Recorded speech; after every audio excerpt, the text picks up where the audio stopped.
Tamam.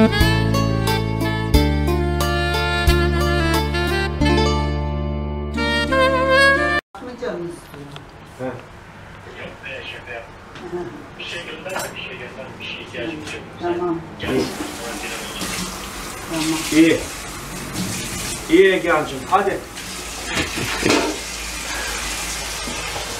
Ya şimdi önce ben demir yapar diye düşündüm. Baktım internete, ilaçlardaki demir olabilir diye düşündüm. Ama demir dedi ki doktor, o kadar ilaçlardaki o kadar demir şey yapmaz dedi. Problem yapmaz dedi. Yani yediğin işin de muhtemelen alakalı.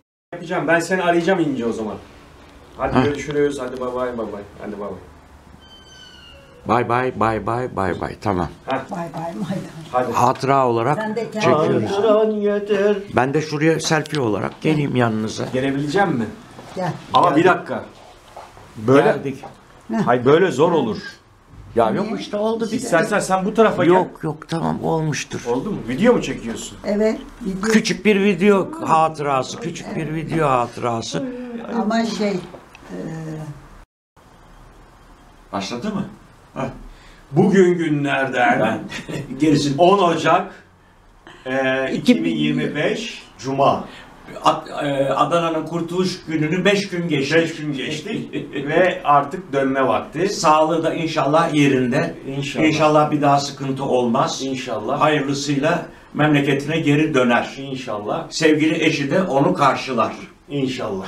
Hadi bay bay. Haydi bu görüşürüz. Kırmızı.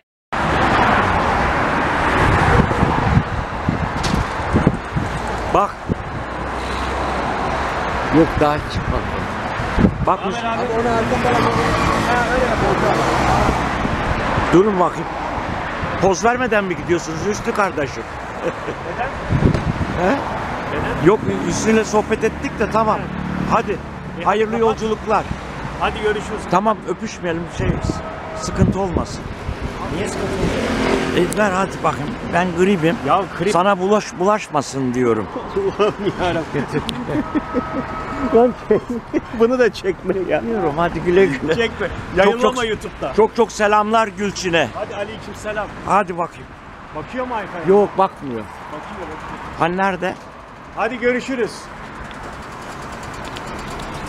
Hadi bu görüşürüz diyor. Hadi baba. Hadi bin. Bin arabaya. Hadi kolay gelsin. Hadi Hüsnü. Güle güle hayırlı yolculuklar. Hadi hayırlı yolculuklar. Hadi sağ olun.